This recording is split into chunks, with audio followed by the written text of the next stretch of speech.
Good afternoon and welcome everyone. Thank you for joining us for today's webinar.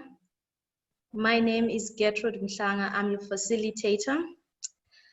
Today we're going to be looking at investigative journalism under COVID-19. And before we start, please kindly note that this webinar will be recorded. And also that questions can be posed via chat. And at the end of the panelist discussion, there will be opportunity to ask questions live at the end. So before we start the panel discussion, allow me to take a moment and to introduce you in brief to the International Anti-Corruption Academy, which is our host for today's event.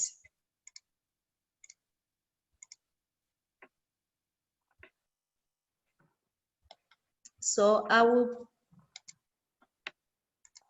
share with you about the International Anti-Corruption Academy.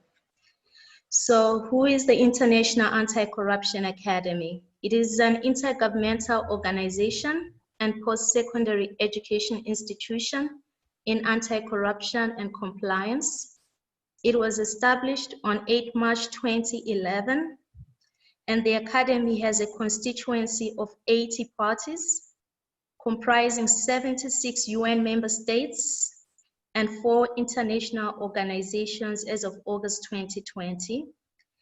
IACA aims to deliver anti-corruption, education, and training for professionals and practitioners from all sectors, while forging partnerships to develop anti-corruption initiatives, provide technical assistance, and serve as a platform for exchange and dialogue. Amongst other programs tailored for specific institutions and those open to all professionals, IACA offers online Masters in Anti-Corruption Studies, our MAX, which focuses on public sector, and it starts in mid-October 2020. It also offers online International Masters in Anti-Corruption Compliance and Collective Action, IMAC, which focuses on business sector related issues. And this also starts in mid-October. Information on the 2 Masters program is available on our web page. Before we also proceed to our panel, I would like to introduce our Dean, Thomas Stelzer, who is also going to give us some welcome remarks. Mr. Stelzer has been a member of the Foreign Service of the Republic of Austria.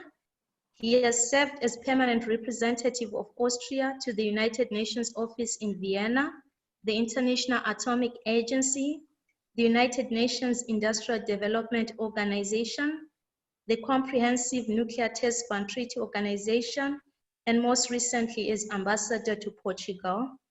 He also served as Assistant General for Policy Coordination and Interagency Affairs at the United Nations, and as the Secretary of the United Nations Chief Executive Board. Mr. Stelzer worked in the areas of international security and disarmament issues, as well as development cooperation. He was also Special Assistant to the Executive Secretary of the Comprehensive Nuclear Test Ban, CTBTO. I will give this time to our Dean so that he may give us the welcome remarks.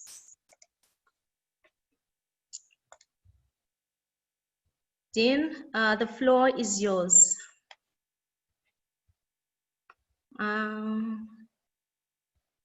Okay. Our Dean is currently engaged in another meeting. Probably he will join later on. So we will proceed, and I will introduce our moderator for today. Okay. Good morning, good afternoon. Okay. Welcome. I hope I'm connected now. Yes, you are. welcome you to our next webinar in a whole series of webinars that we have been forced by the situation, but trying to make the best out of it, connecting you globally to our IACA content here. Today we're discussing investigative journalism. One key element to fighting corruption in public is public access to information. Investigative journalists work hard to ensure that critical information is available to the public so that they could hold authorities to account. Especially in the present situation where very often access to information is impeded, this plays a very big role. Through this webinar, we hope to find out how COVID-19 has impacted on the work of investigative journalists as they seek to carry out their duties of exposing wrongdoing, raising public and holding authorities accountable. It is my hope that after today we have a deep understanding and appreciation of the role of investigative journalism in fighting corruption and what we can do to support them in their work as we aim to attain SDG 16 Target 5 on fighting corruption and 16 Target 10 on ensuring public access to information. Thank you very much. Wish you a good webinar.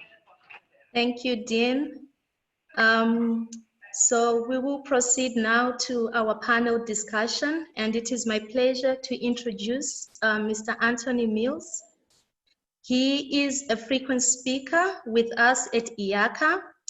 He lectures very frequently for IACA, for our tailored trainings and our open trainings, and he is a Vienna correspondent for France 24.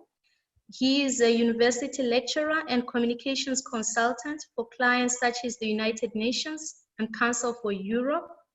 He is a former CNN correspondent in Beirut and former deputy director of the International Press Institute. He is an expert on press freedom and lectures regularly on the role of the media in the fight against corruption. He is currently a doctoral candidate in the communications department of the University of Vienna, where his research focuses on the governance of press freedom in Western democracies under the prism of state surveillance. Anthony, the floor is yours. Thank you very much, Gertrude. Just a quick word or two about, before I get to the speakers, how we'll run this. The idea is essentially to make this as interactive as possible. So I'll say a few words, I'll introduce the speakers, and then we'll have a round of the speakers where they talk a bit. But as I mentioned in the chat, we've got the chat function here. Everybody watching, feel free to just fire off any questions that come to mind in that chat function, and I will seek to integrate them into the conversation. We will also have a Q&A session at the end, sort of a live Q&A session, but that's the way it will proceed until that. With the webinars due to last until 4:30 Central European time, so that's an hour and a quarter from now, not a great deal of time. So if the panelists keep their remarks to 10 minutes, maximum 15, then we should be fine. Let me then introduce the panelists. We have Joel Kanopo. He's a Botswana journalist who has led strategic initiatives in multiple journalism organizations, first as editor of the Botswana Guardian and as the co-founder of a non-profit investigative journalism outfit, the Inc. Center for Investigative Journalism. His investigative work in Botswana and Africa has elicited great results. His strength lies in collaboration and pushing the boundaries of what's possible in the investigative journalism field. He's a 2018 John Knight Journalism Fellow at Stanford and has explored the intersection between AI and journalism. We've also got Frans Wild, or Wild, correct me if I'm wrong, France, who leads the Bureau of Investigative Journalism's Enablers Project in London.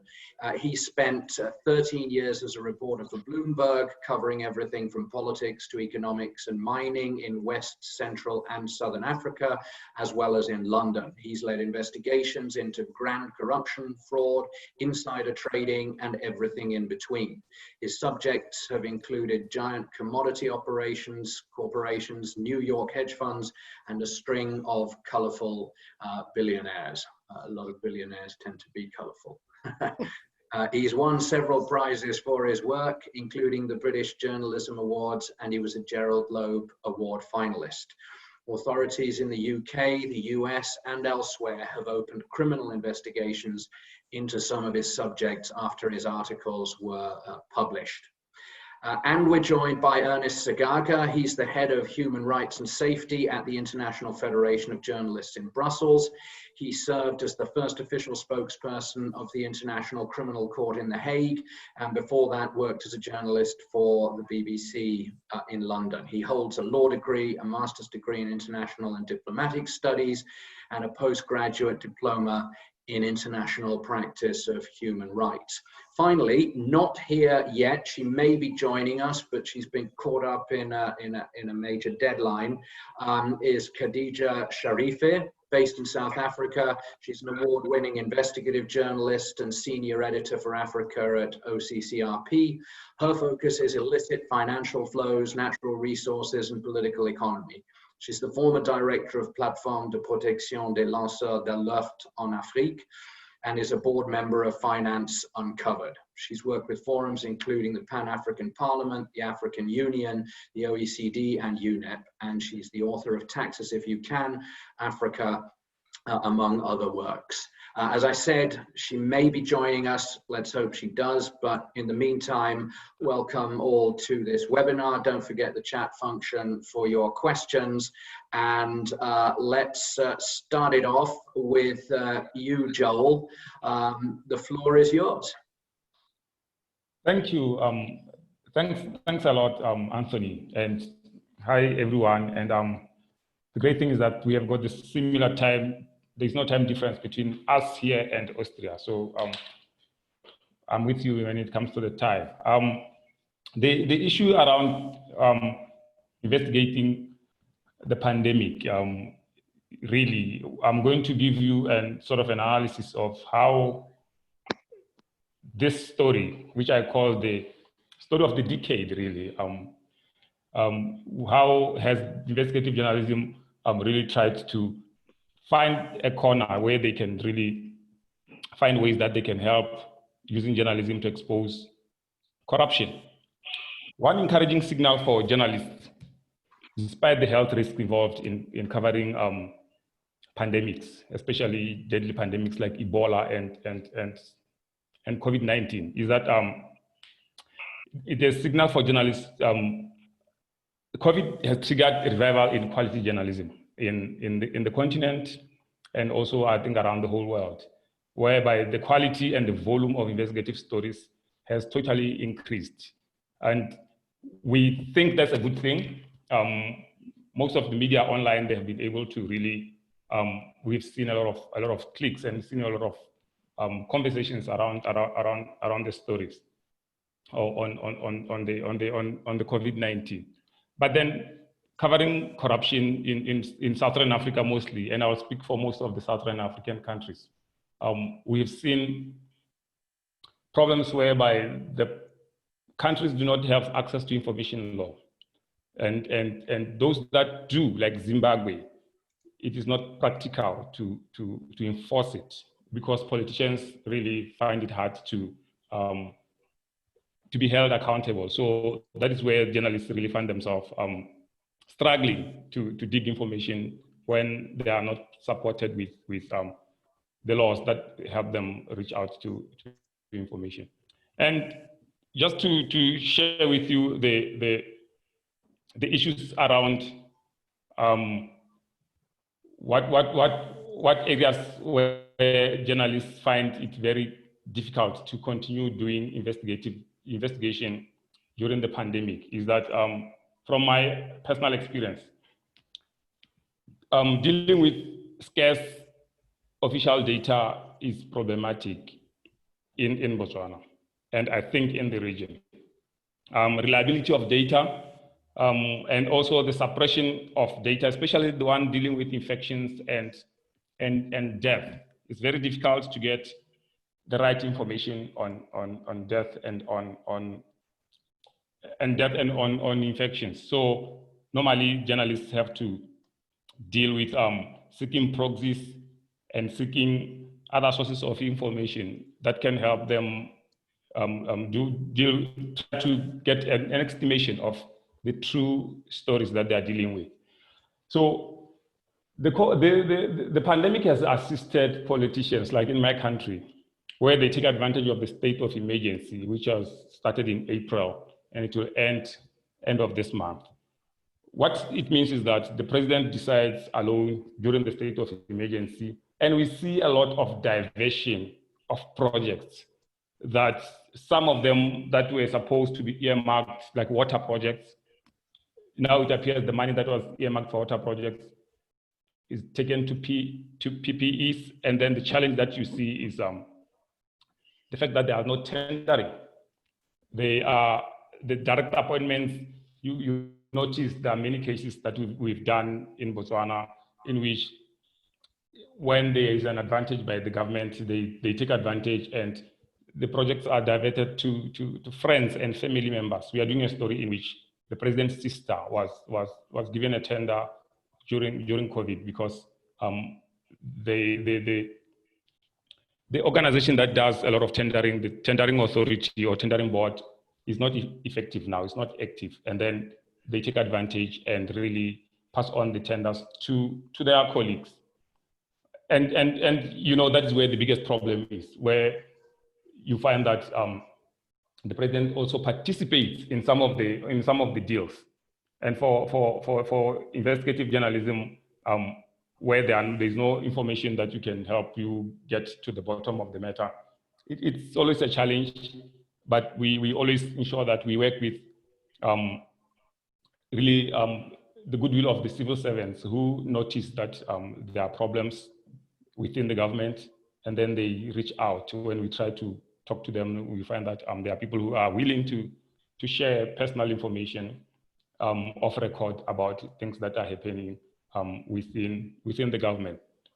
But those are isolated cases. Most of the cases really, they happen because there's no access to information law. They happen really suppressed information, and it's not easy for the most journalists really to pick what is happening in government when there is no law that promotes access to information. One issue that I thought also is of great interest would be discussing how it's important to understand issues around health. For you to be an investigative journalist covering the pandemic right now, it's important to understand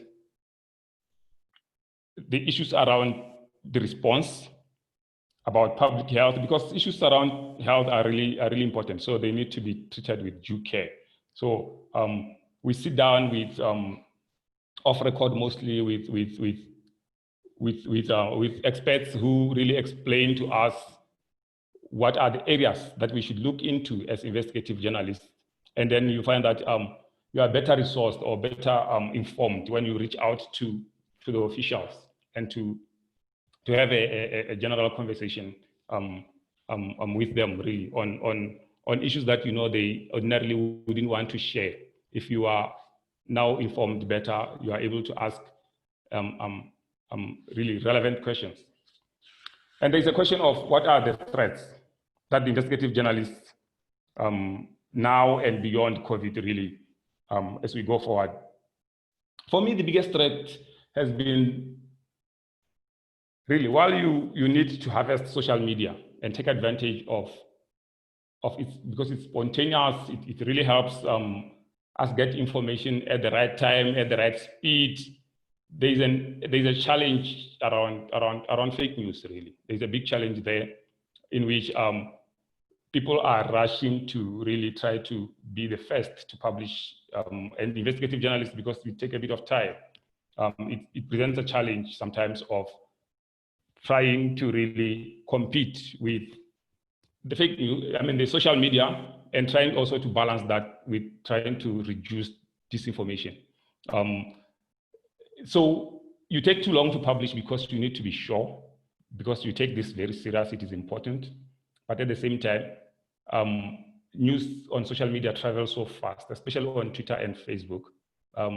When we are still doing one story, some people on social media and even some mainstream media, they've already moved on using social media. So there's proliferation of fake news everywhere. But as an investigative journalist, it's a serious challenge, because you need to be responsive, because you need to pass in information, but also need to be accurate. Yet you're operating in an environment in which investigative journalism is designed to make it fail by the laws that don't support it. So you need to be able to have your contacts within government and within the health system to try to verify quickly and accurately, which is a challenge. The other challenge would be, we still are not willing, we still see each other as rivals within the media space, even in the region. So there's a challenge of collaborating. But as you know, collaboration really helps to expand your perspective, to expand your ability to really be, to have more impact, to be more really impactful. You need to be working with like-minded people. But during the pandemic, my experience has been that media, they see themselves more as rivals than as collaborators. And it has really not helped us have one voice and be able to reach out really properly to convince the public that this information is more important. So we work in silos. We work sometimes really not very helpful, because sometimes even our information, though it's the same, people realize there's a bit of discrepancy here and there, and then it's not helpful when we try to come as a united front. When it comes to trust, there's a challenge of winning trust. I don't know whether I've left out any other issue really on the issues that that are raised, but really investigating the pandemic right now in Africa is stifled by lack of transparency within the officials. The statistics and the data we get most of the time, it's very hard to corroborate independently. And the laws during the state of emergency in Botswana, one law indicates that if a journalist publishes inaccurate information, it's liable to 5 years in prison or pay around $10,000. And these things are meant to scare journalists, especially independent journalists. But what can we do? We've been seeing others being arrested for fake news, because the official version is the one that is not fake. But we continue to just want to publish and try to be as accurate at the same time, and relevant and timely at the same time. So all those things, they come together, they connive against serious journalism, because you really need to be, while you need to be accurate, you also need to be timely. And those are some of the challenges. Thank you.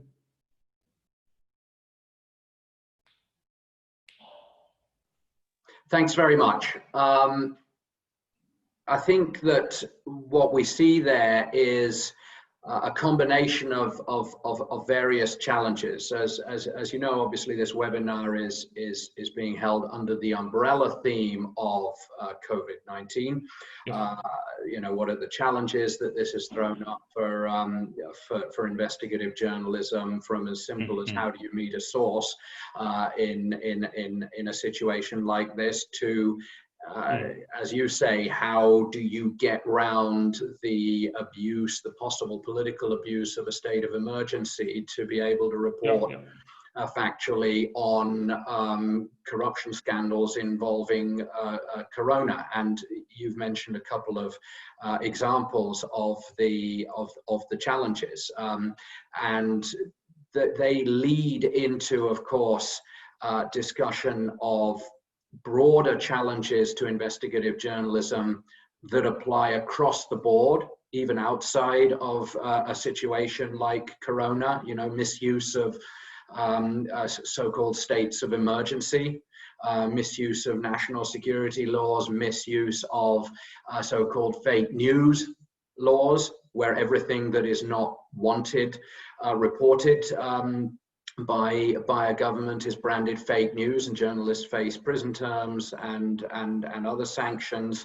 So we see a lot of these challenges to investigative journalism that are coming to the forefront under the umbrella of the corona story. Yeah, whether it's the transparency related to funds that are being made available, whether it's simply reporting the figures. So in that sense, the corona story spans both worlds, both the narrower corona story, which is of course a huge story. It's in many ways a story of our times, with all the sub-investigations that it can spawn related to corruption, and then the broader challenges that face journalists. And in that sense, corona, I guess, is useful because at least it allows us to direct the spotlight at some of those challenges. So thank you very much. I see that Khadija has joined us. She can hear us and I think speak as well, but apparently her camera is not working, but she is here. So welcome, Khadija. Let's move on. France, if I may. Yeah, hi everyone. Thanks for inviting me. I think I'm just following on from what Joel was saying. It's quite interesting to kind of compare how things are in the UK, where I am at the moment. And, you know, I think the kind of elites in the UK often like to think of themselves as quite sophisticated in their corruption. And actually what I think we've seen in this pandemic is that they haven't really had the time to organize themselves.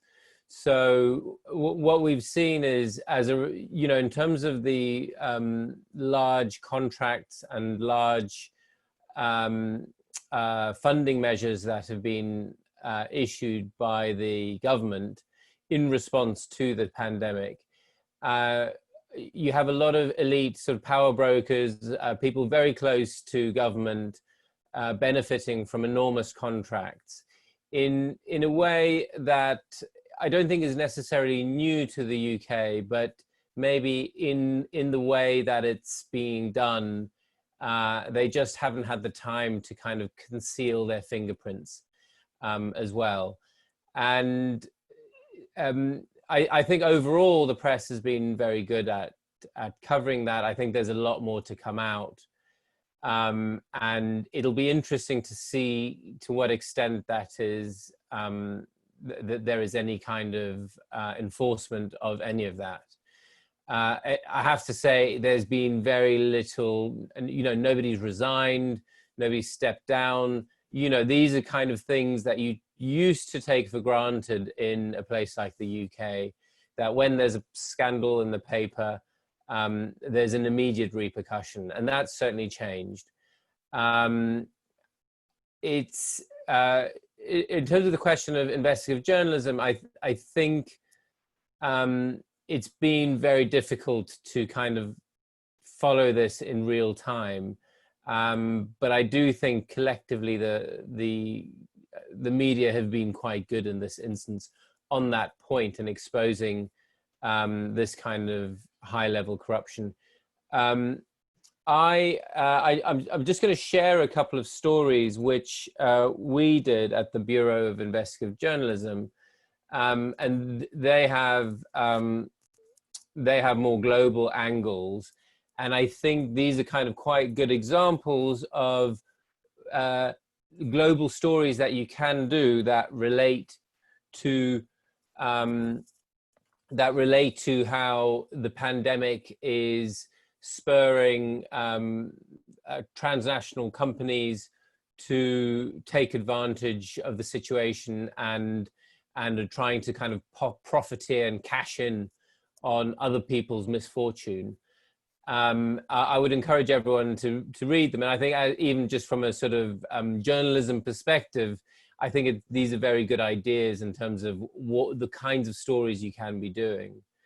From a practical perspective, I think, you know, Anthony, you raised the issue of kind of speaking to sources. And, you know, I actually, I'm in quite a funny situation because I joined my current job during the pandemic. So I haven't actually met any of my colleagues, and it's all been Zoom calls and that sort of thing. But it's been a challenge, yeah, making new contacts. I mean, you know, there are those sort of old contacts who are kind of semi-sensitive, who you can call them up and it's fine. But obviously the really sensitive stuff, you cannot replace the face-to-face meetings. And that is just a challenge. So I do think there is quite a significant impact there. And, you know, the way we've handled it is that we kind of judge it on a case-by-case basis. But when the need is great enough, we do leave our homes and go to meet the people. And, you know, it's been summer here, so you can kind of do it in a socially distanced way. You know, the kind of COVID-19 measures are being tightened again here. So going into winter, it'll be interesting to see how that happens. Overall, I think, you know, a far greater problem for us is kind of, well, where's the money going to come for us journalists?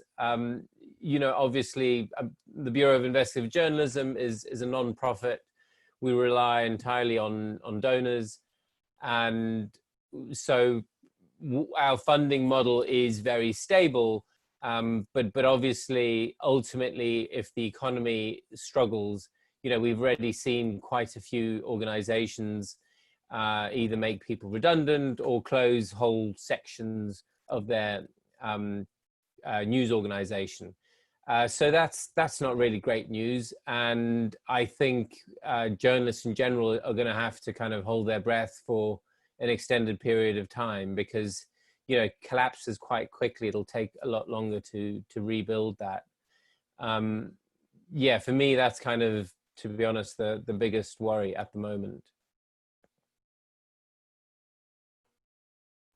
Thanks very much. I think there are two important points there, which again serve as a sort of a springboard into broader questions relating to covering and investigating corruption stories. The first is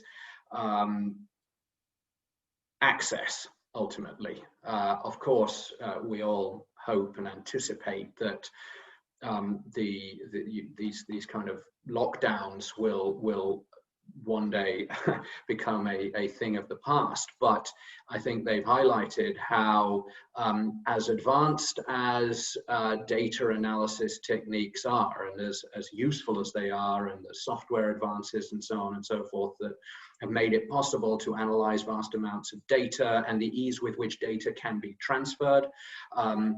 I mean, you know, it's not so long ago that if sensitive documents were being shared with journalists, this had to be done with reams and reams and stacks of paper. But what we see is that ultimately, when it's difficult to have any physical contact, that's when we realize that we can't ultimately do without it.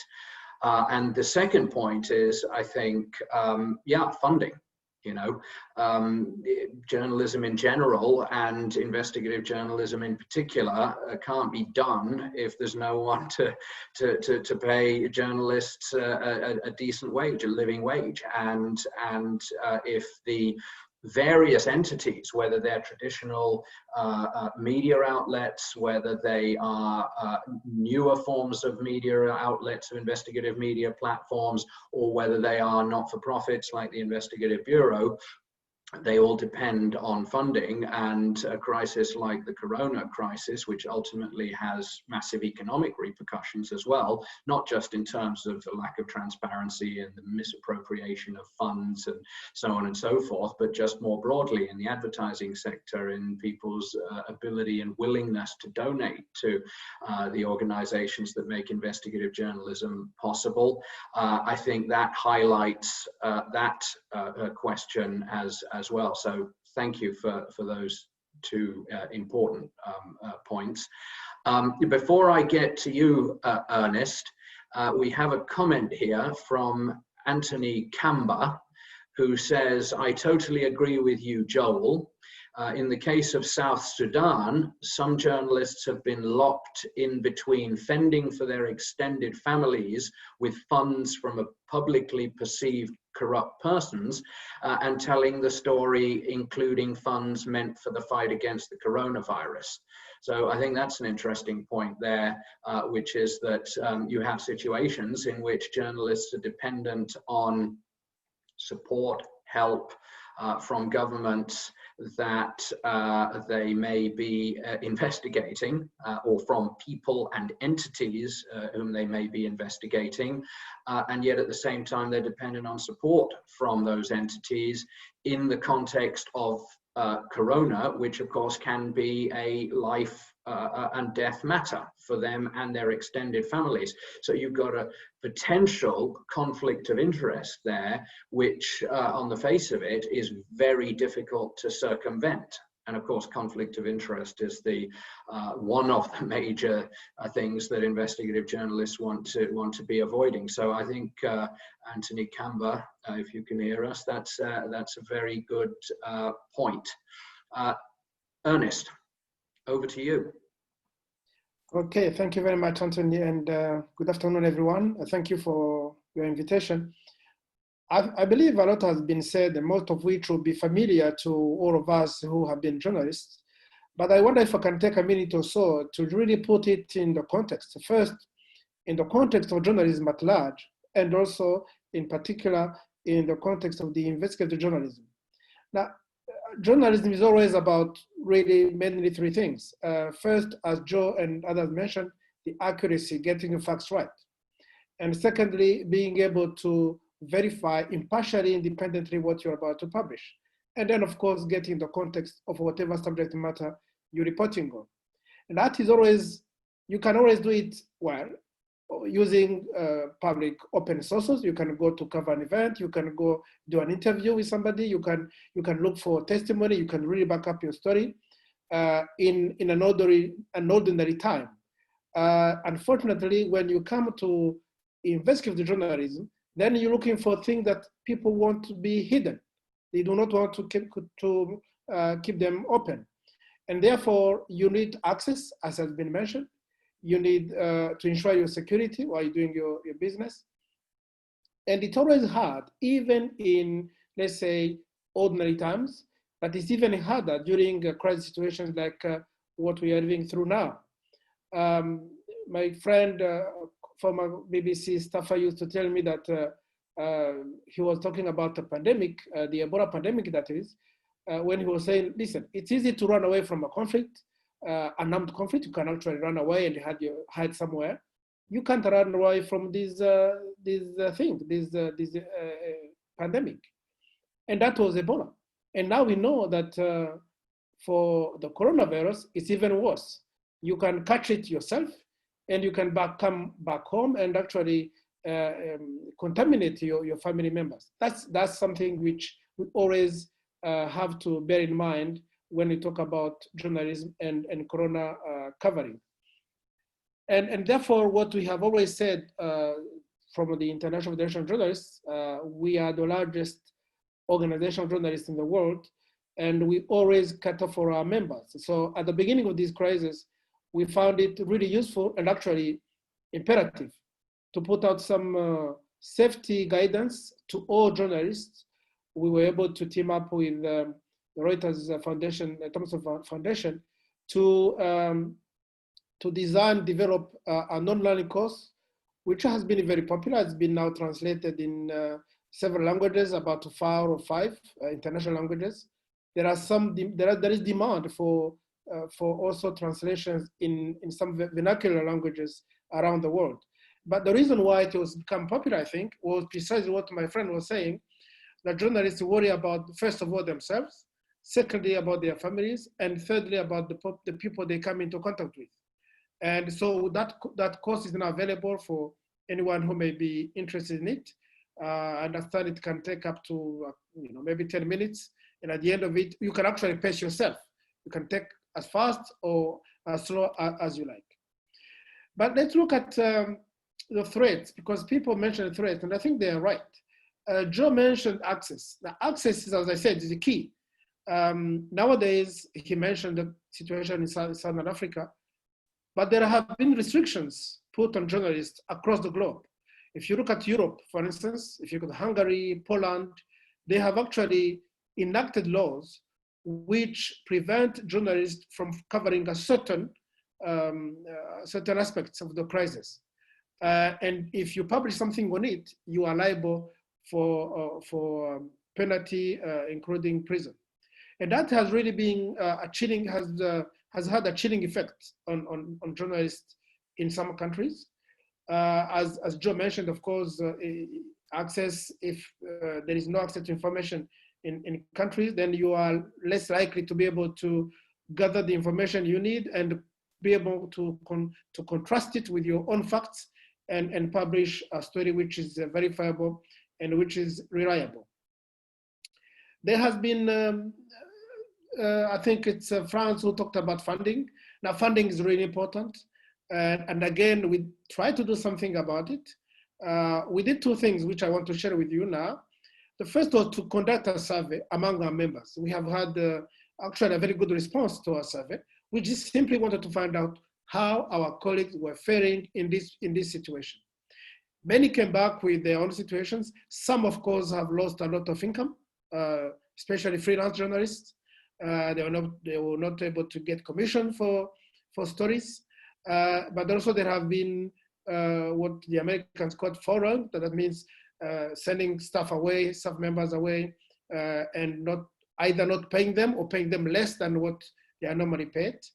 And of course, there have been less hiring, as one can expect. And therefore, the second thing we did was we published an agenda we called Quality Journalism Agenda. And this agenda was basically a call to all governments, but also to intergovernmental organizations like the European Union, to really consider when they come to implement measures, financial incentives during this crisis, to also consider some support to journalists. And some countries actually have done so. Sweden has done so. Norway has done so. And other countries have really considered what kind of incentives, what kind of support they can provide to journalists who are struggling during this crisis. And we hope more will come. We have written to the European Commission to ask that the plan, the relaunch plan that they announced, the financial plan, that there should actually be some consideration as to how they can also come to aid to media and media organizations during this crisis. And remember, when we say we need support for journalists, really what we mean is that we mean if we support journalists, then we are also supporting public measures which have been adopted, because the public needs to know what measures have been put in place and to be able to understand them and then to be able to follow them. If they don't understand, there's no clarity, there is a very good chance that there will be a greater resistance to these measures. Somebody also mentioned the threat from social media. Now, social media, of course, it's not only, especially, it may be a threat during a crisis situation, but it is always a threat to journalism, because although it could be a mine of information, you can get actual information, can get to know who is the expert on this, on that, but it can also be a mine in the sense that it can explode in your face if you're not careful how you handle what the social media is making available. Not all of it is, of course, true. Not all of it is for public interest, and you need to tread very carefully when you use material that is available on social media. But I think what we see is that what we appreciate is that by and large, the public has been actually on the side of the media in this crisis, because they believe that they need to know how they can protect themselves. And there has been a degree of collaboration between governments and media organizations, which has been encouraging. We hope it's going to continue, because now we appreciate that the coronavirus is here to stay and it's not going to disappear anytime soon.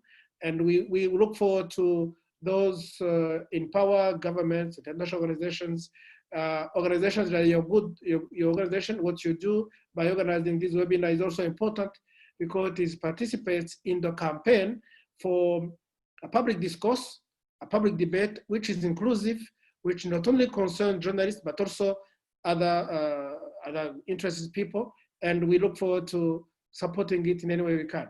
Thank you very much.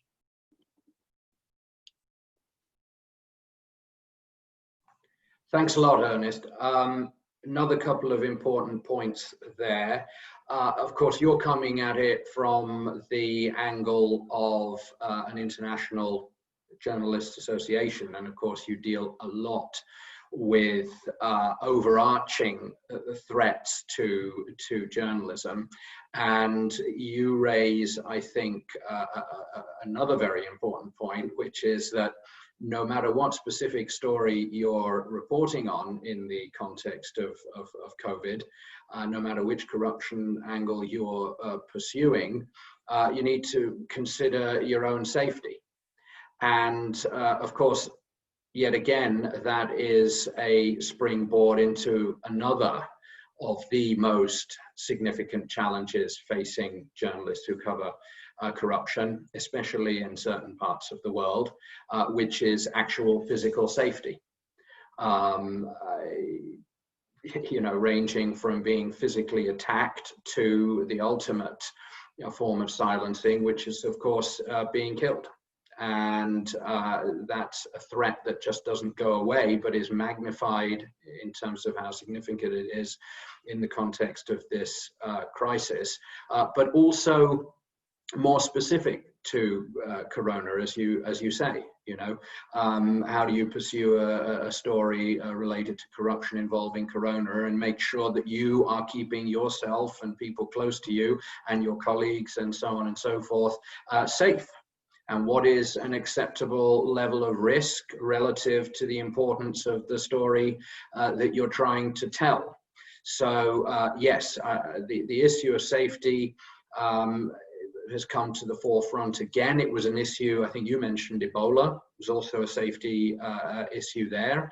And this is an issue that can never be fully neglected. And of course, the concept of safety extends beyond immediate physical and health safety to other you know, levels of safety. I mean, whether it's maltreatment, following detention, etc., etc. And so there's always, I suppose, a calculation that needs to be made by journalists themselves, by the people they work for, and a priority has to be, even with the Corona story, the personal safety of journalists. The one other point as well that you mentioned was, you know, laws.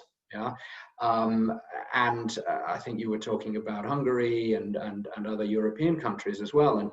And what struck me was that one of the things that the press freedom advocates always warn about is, you know, laws are passed, they seem to be relatively inoffensive at the time, or it is argued by governments that they're not that far-reaching, it's not that serious, but then they're passed, and then along comes a crisis like Corona, with all the associated potential for the misappropriation of funds and corruption and so on and so forth. And when journalists want to investigate that, they're muzzled by laws that were passed when no one was really paying attention. And by the time it becomes clear that these laws represent an existential threat to the ability of journalists to investigate corruption related to a major crisis, is too late.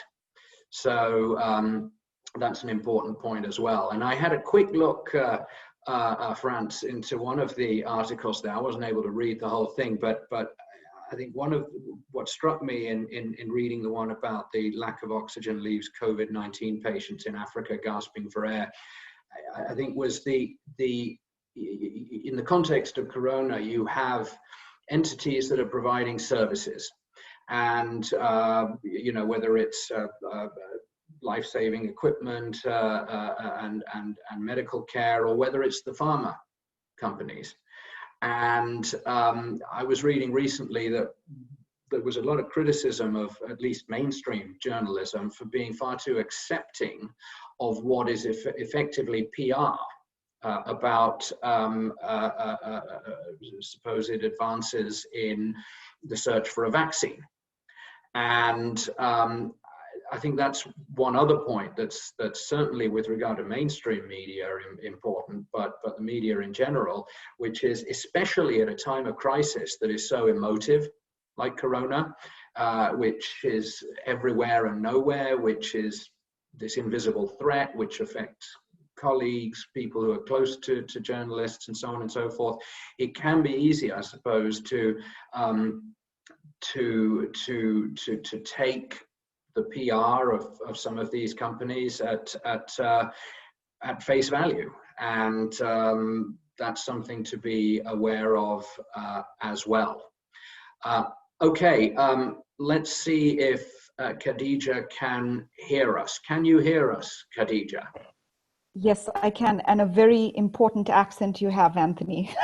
Well, important. I hope I don't sound self-important.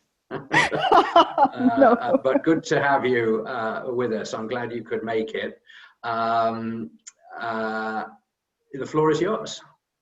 Thank you. I'll be very quick. It's almost 5. After the amazing talks by Ernest and Franz, and especially Joel Knopo, you know, OCCRP has an ongoing COVID series, but they've discussed the vulnerabilities of media within investigative journalism, the profiteering by companies. So I'd quickly like to just dive into the Trojan horse of COVID as a vehicle and a distraction that facilitates the surveillance and secrecy infrastructure. You know, the goalposts are being moved by African governments that are now very cash hungry in ways that are stealthy and insidious. And what they have going for them is a crisis that happened at the same time globally. So it's a massive and justifiable distraction that allowed for the celebration of repression as an efficient and quick way to handle the virus. And meanwhile, a different kind of a virus was spreading in countries where whistleblower laws, access to information, and civil society safeguards are absent, or actually rigged against the disclosure or the activist or the journalist.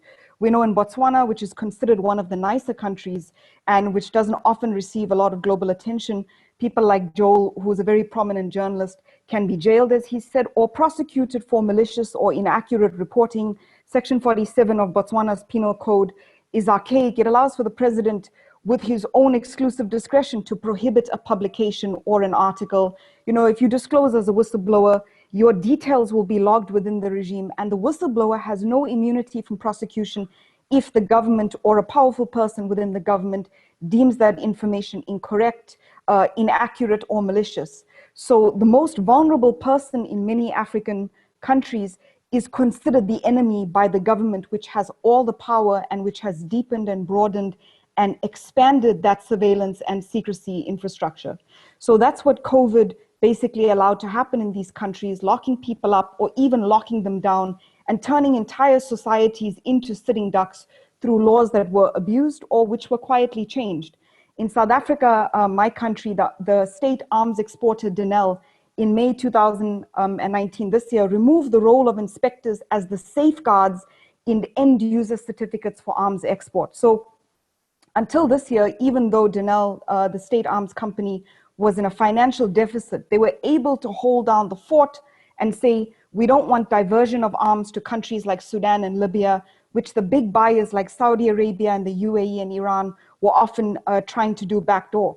This year, they allowed for those inspectors to be removed and for a diplomat to oversee it, which means that basically our arms can be diverted, resold, or regifted to any country around the world.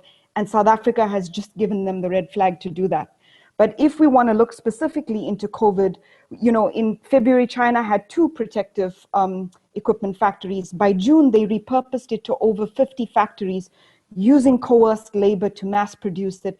And the source of labor came from the mass incarcerated Ager camps. So this is an ongoing pre-existing human rights issue, but COVID as a Trojan horse allowed for them to financially profit from it. And of course, a lot of these masks are donated to Africa by China, by Alibaba, which sells a lot of the equipment. So Alibaba in the process is profiting. And you see that China is the biggest debtor to many African governments. So there's a mass amount of political and debt capital that can be manipulated and repurposed. And of course, again, just looking at China, they are the biggest supplier of weapons of mass construction in Africa. In terms of technology, Zimbabwe was the first African buyer to acquire CloudWalk Technologies facial recognition masks under the guise of protecting Zimbabwean citizens. But really, they were protecting the state from activists that were confronting the state over extremely corrupt deals involving Trafigura and people who are on the US government sanctioned list. And just looking at how China has reconstructed Africa as a landscape, by 2019, more than 180 government buildings, from presidential offices and ministries to military barracks, were built by China in over 42 African countries. And a lot of the technology and surveillance equipment, for example, Huawei, more than 60% of Huawei devices have one potential backdoor. The servers involved in the African Union buildings by Huawei were uploading information daily to servers based in Shanghai. So we can see that this surveillance system, the secrecy infrastructure, pre-existed COVID. But COVID as a Trojan horse allowed for this not only to be justified and deepened, but gave impetus to this becoming a relevant tool with which to protect society. And in most of these countries, again, there's inadequate or non-existent laws to protect the people that stand on the front line of abuse and harm. Is the media onto the bigger picture? I think in individual countries there are, but because global media has a tendency to focus on the trend, what becomes the big issue, which is often very simple and sexy, the deeper systemic issues are being missed because they are more complicated, they're harder to sell outside, and media, of course, needs to be financially functioning.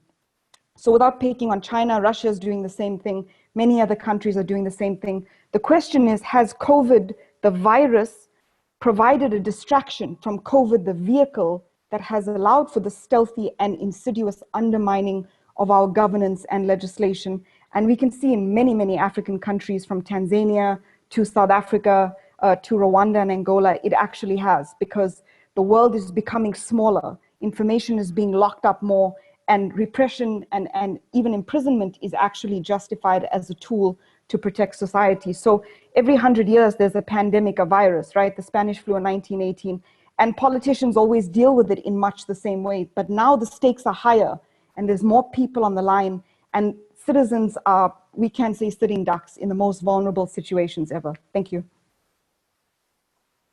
Thanks a lot, Khadija.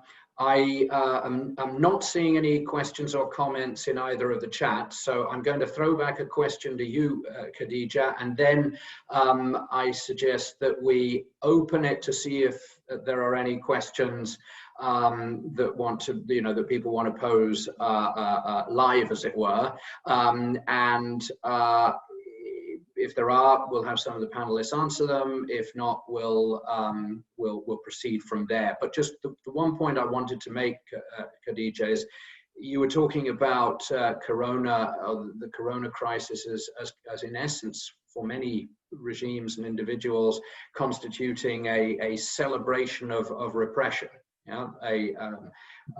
Essentially a crisis that allowed regimes to use pre-existing mechanisms and really ratchet up repression and launch an all-out assault on investigative journalism. And that had me thinking that, and of course any of the other panelists who have an opinion on this, it reminds me of in some ways of September 11th, I suppose, which was another momentous news event, which, though in its wake, under the guise of existing anti-terrorism laws and anti-terrorism laws that were subsequently passed, allowed a massive crackdown on critical journalism in a whole host of countries. So, you know, is that a fair comparison, do you think? Yes, absolutely. I think every crisis, politicians approach citizens in two ways: appease them or make them fearful. And every crisis that the media picks up on, because the media itself performs in a viral way, every crisis that governments put out, and this is a global crisis, so it allows for a global coordination of panic, actually allows for all of these laws to be slipped through, and people are so fearful and so in need of instruction as to how they perform that we forget the performativity of this kind of infrastructure and how it governs our lives. So take climate change, for example. In Africa, which is not an emitter of carbon emissions, we see the effects of the climate crisis every single day. But the media has not created a viral effect on the climate crisis as something to be afraid of. And yet, so quickly, COVID became the tip of everyone's tongue, a crisis that everyone should be fearful of. And ultimately, it has an 80% success rate. I don't mean to make light of it, but we're talking about a very bad flu. But with climate change, we're talking about something that will literally end societies, and not just Durban, you know, a coastal city where I live, but New York, which is also approaching it. So we can understand that major capitals, financial infrastructure can be targeted and destroyed in the hundreds of billions, and yet they don't do it, because every time a climate crisis occurs in Western countries, GDP goes up because the cost of recuperating it floods those economies with economic activity. And again, that crisis gives more way for corrupt construction deals and so forth. So crisis is the biggest Trojan horse, the biggest vehicle through which these guys can get their way while keeping us focused. You know, through blinkers, we only see the problem and we don't see it as a distraction. So the media plays a big role for not bringing the bigger picture to the fore. And, you know, I also work in the media, so I understand you need to sell an angle, you need to sell a point, it needs to be newsy. But what is the truth? Right now we have the corruptors and the corrupted defining and deciding for us what is the truth. And we as civil society and as journalists need to step up and push back and put the bigger picture on the table again. Thanks very much. Do any of our panelists have a comment on the suggestion that Corona is in some ways you know, catastrophic for journalism freedom and the freedom to pursue investigative stories around the world? We do have a question here as well, but before we get to the question, I just want to put this to the panelists as well.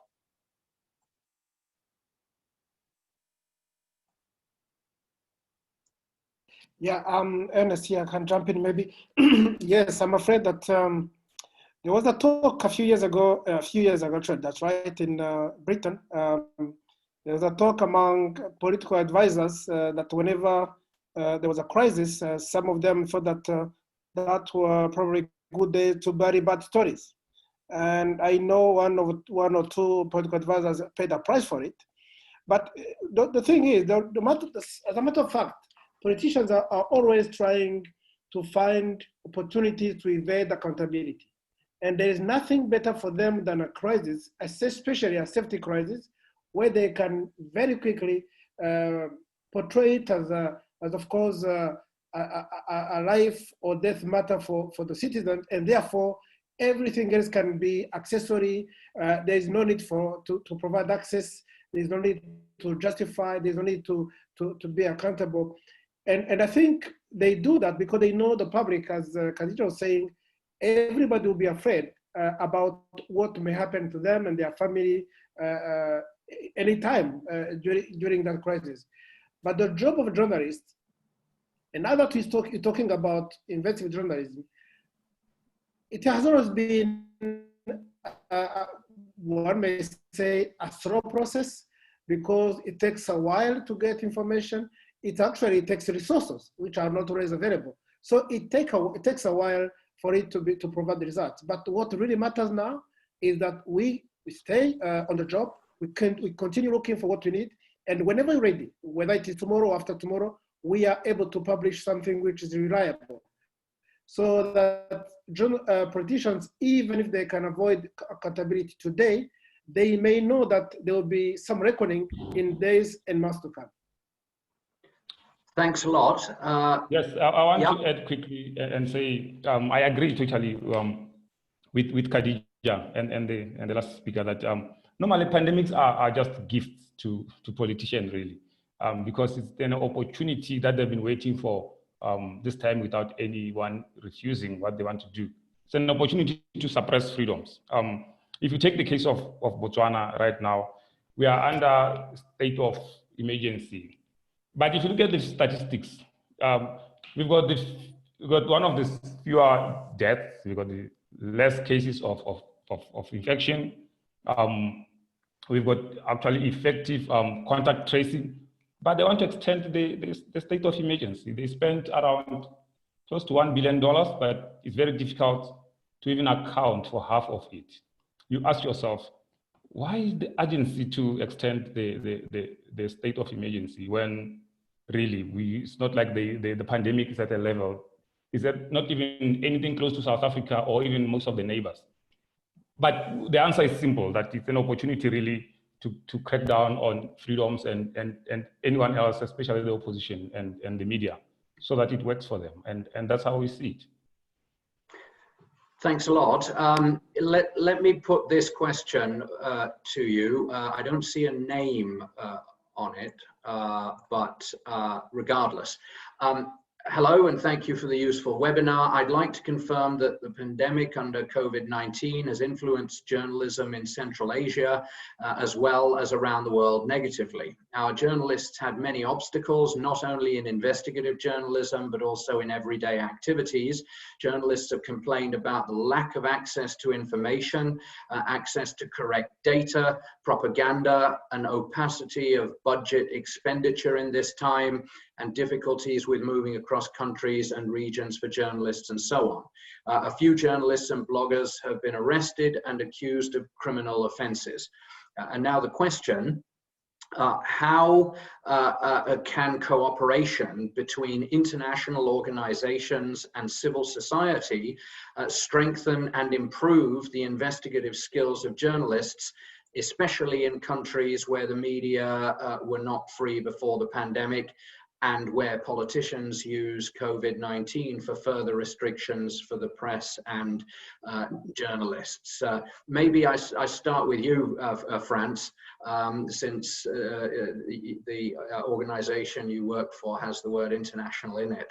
How do you see the potential for international cooperation between civil society, between international investigative platforms such as yours, to kind of push back against all of this? Yeah, I mean, I think, you know, the last 5 years, there has been a lot more collaboration, international collaboration between journalists, organizations, you know, Panama Papers, Paradise Papers, all the ICIJ stuff. I think OCCRP has also collaborated a huge amount. You know, at the Bureau of Investigative Journalism, we also very much seek to collaborate internationally. And, you know, our publishing model is that we never publish on our own. We only ever publish in partnership. And, you know, the main reason for that being that we don't have our own kind of audience per se. So we would always like to kind of find outlets who are interested in the same subject, and also who have muscle to investigate. But often it might be a case where, let's say we've got a story with international dimensions, it's impossible for us to get to that place. We can work with someone in that country. And I mean, I used to work for Bloomberg, and, you know, Bloomberg has someone in almost every country, and it's just incredibly useful to be able to connect to that person and say, hey, can you knock on this door? But you really, what is really, really required is that you find people who are willing to kind of put in the legwork. And I think often collaboration international collaboration doesn't necessarily mean that everyone's going to put in the legwork. And it can kind of sound very nice and fluffy, but it's, you know, it's actually a lot harder than it seems, because you've suddenly got different people with a different background and a slightly different agenda kind of coming together. And, you know, journalism is a lot about trust. I need to, if I'm collaborating with someone I haven't worked with before, I need to have a feeling that the way we deal with facts is the same, the way we deal with information, the way we deal with sources. You know, these are all really, really central questions to any kind of journalism, particularly to investigative journalism. And so it's you know, it's not as easy as it sounds, but it is kind of essential. And I do think, I personally feel like, you see, I mean, we're still always going to be on the fringes. I mean, if you compare the kind of mainstream media to what kind of non-profits or small investigative outfits are doing, we are on the fringes. But I think because of the way we work together, often we are able to kind of make our voices heard.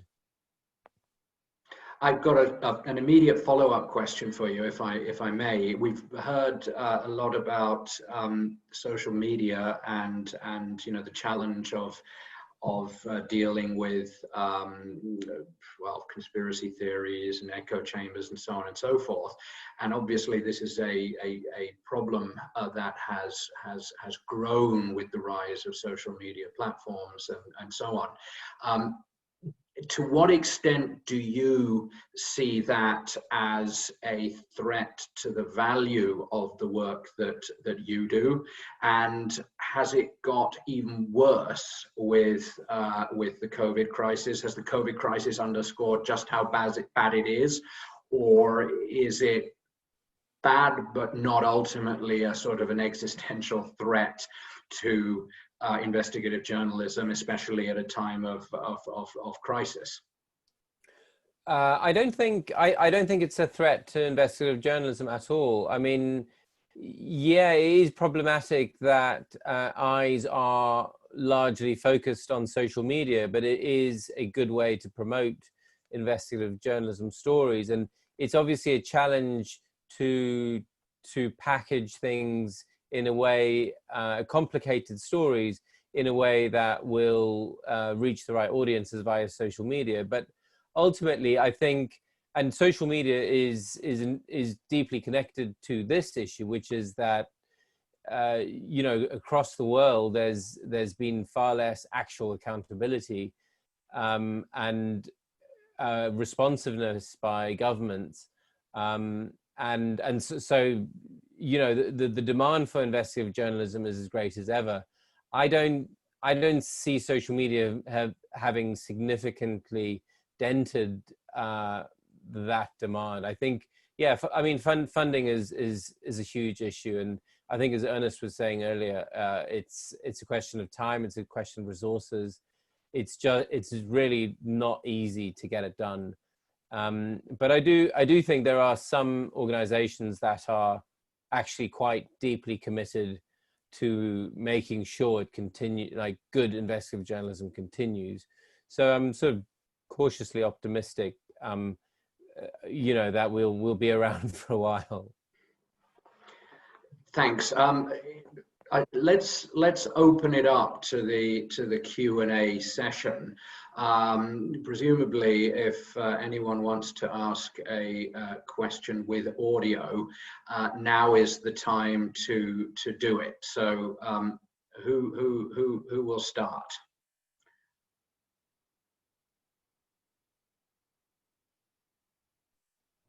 Anyone with a question?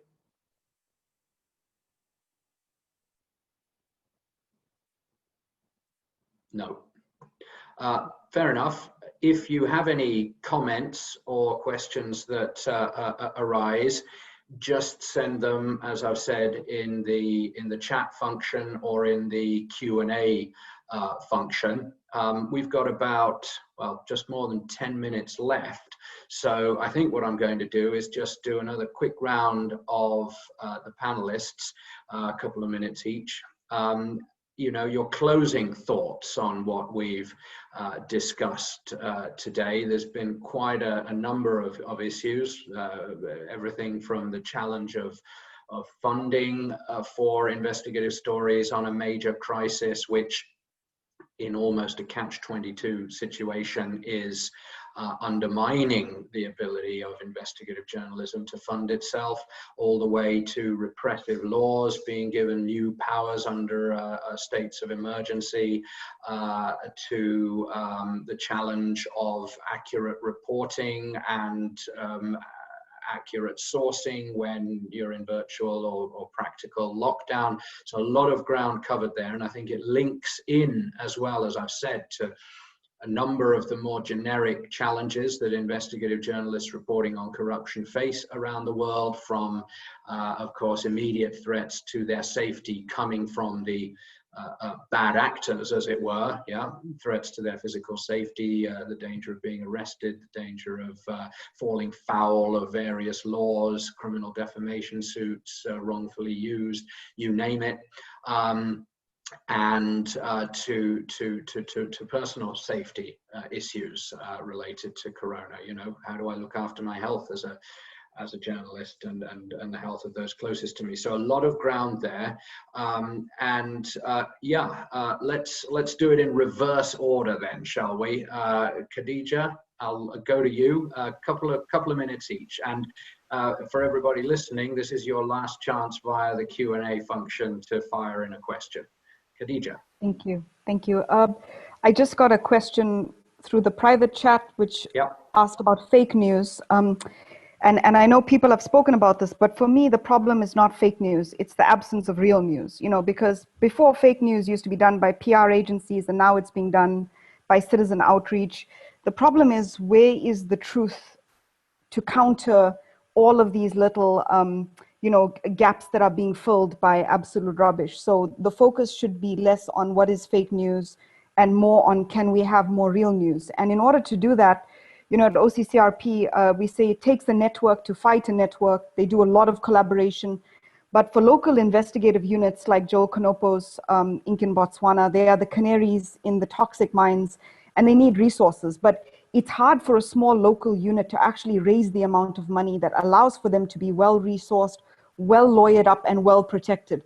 If OCCRP is sued from London, we have support because it can go on for years and dive into hundreds of thousands of pounds. But can a small outfit in Botswana handle that, or in Swaziland or in Lesotho? And that's just not the case. So already the system is rigged against the truth tellers in these countries because they can't raise the money that they need to actually protect themselves. So as a human being, just to round off, I'd like to know that national whistleblower laws and media laws are a focus of the international community to remove the onus, to give, you know, immunity from prosecution.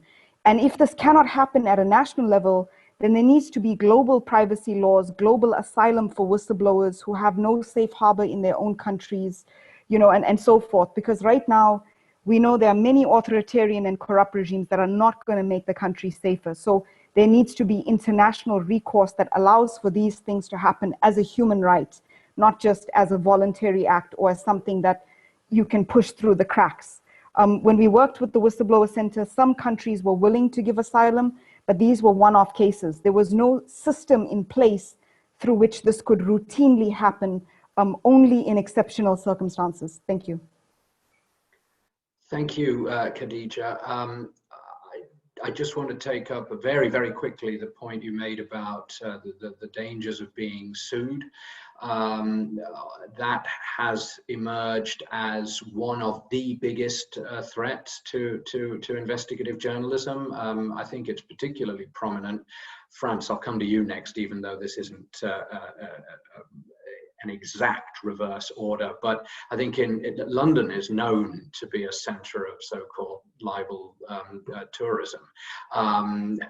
You know, where we're talking about huge sums involved potentially, and gag orders that prevent journalists from even disclosing the fact that they're not allowed to talk about a case. So where does that fit into what we've heard today? Yeah, I think an important point that Khadija has made a couple of times is that a lot of the real issues predate COVID-19. There are really, really deep intrinsic issues to our systems, and you know, it's one thing that really isn't talked enough about is the very serious legal challenges to journalism. And in the UK in particular, I mean, I've worked in several African countries and in London, and London is by far the most dangerous place to work from a legal perspective. I'm not trivializing, you know, what Hopewell Chinono and people like that are going through, but the ability of scoundrels to hire well-heeled lawyers and to make your life absolute hell is profound, and it really puts the brakes on a lot of things. It really puts the heebie-jeebies in a lot of organizations, and you've got to be determined, and you've got to be well resourced to counter this. It's time consuming, it's difficult, and I've noticed in the last 5 years that these legal threats pre-publication have become a lot more intense, and you know, there's a whole industry of people who will now go out of their, who will sort of create a dossier on journalists, which is, you know, made up of nonsense really, but will try and use that, will kind of twist it into a way to kind of portray this, to portray some kind of crooked agenda by the journalist, and will then kind of try and pressure the editorial team to kind of try and show that, you know, it's actually the journalist here who should be on trial, and not the crook. And it's, I mean, it's, you kind of can't quite believe it when you see it, but it happens, and it happens all the time. I know countless examples of it. And it's essential that newsrooms kind of, you know, are ready for it and push back. And I know not all of them are kind of willing to put up the fight. You know, in my case, when I get a kind of legal threat and I know my story is good, obviously you need to do your due diligence. You need to make sure your information is right. But, you know, my general approach is, well, I'm not going to back down. But, you know, it's not always possible to do that, and not always possible for everyone to, not everyone's in the same position. Or to say that this is just, yeah, it's a really huge problem, and it's not about to go away. Thanks, Franz. Ernest?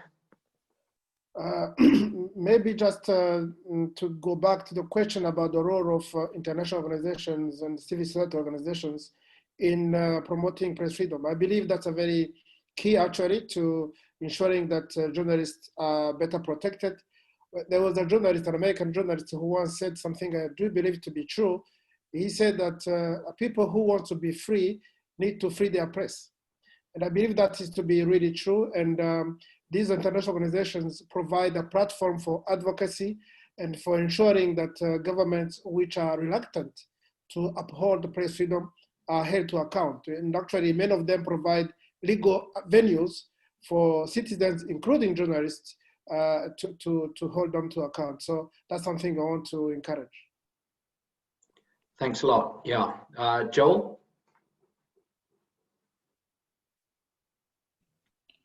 thanks a lot, Anthony. And I want to echo really what Khadija has said. And I want to tell you, Anthony, if you have never met Khadija, you should make the point that in 2021 you come to South Africa and meet her. She's a very nice person. Yeah, I want to give it just to underscore the importance of collaboration. In 2015 or 16, we worked with the ICIJ on the Panama Papers. And one of the subjects of our investigation was the president of the Court of Appeal in Botswana. Nobody writes about Ian Kirby in Botswana, really, especially on a serious story, except when he's opening the judicial year every February, when he's making a speech somewhere.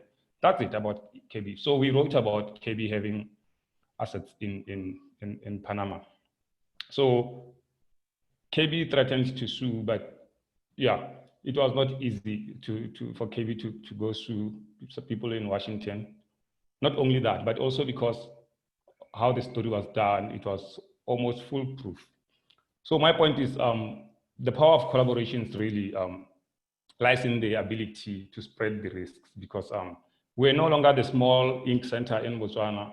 We were almost like global journalists whom Kirby didn't know where to touch, who to really to go for. So Kirby behaved like a victim for the first time. He has been in the legal system for more than 30 years, I think. For the first time, he was almost a victim, complaining that journalists are unfair.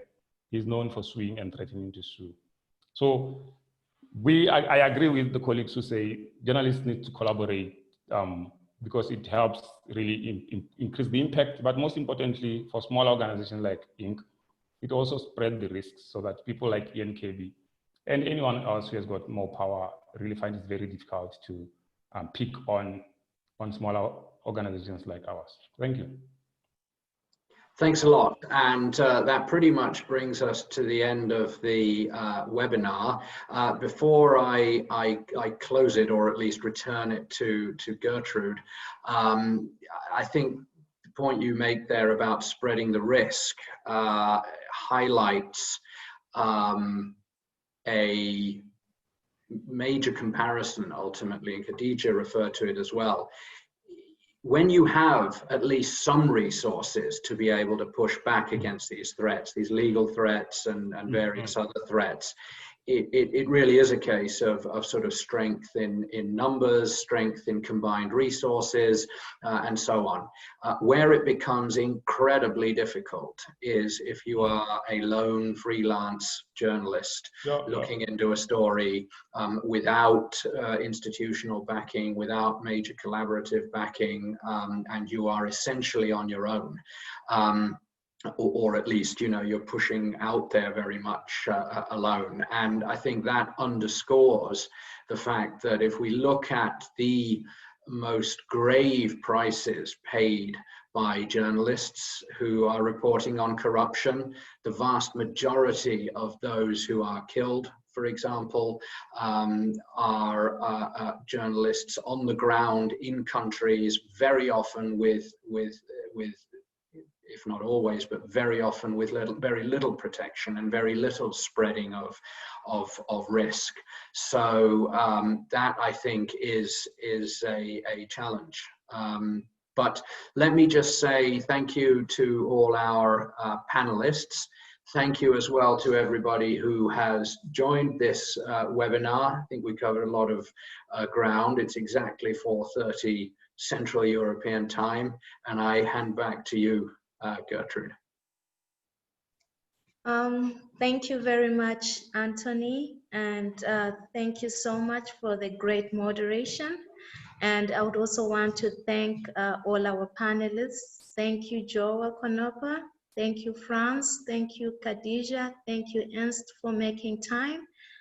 We know that you're journalists, you're very busy, and Khadija was on a deadline, but she sacrificed to be with us. So we appreciate that. Thank you very much. We also want to extend our thanks to the institutions that you represent, the International Federation for Journalists, the Bureau of Investigative Journalism, the Organized Crime and Corruption Reporting Project, the Inc. Center for Investigative Journalism. We appreciate you for sending through these wonderful panelists, and till next time. Thank you very much. Goodbye.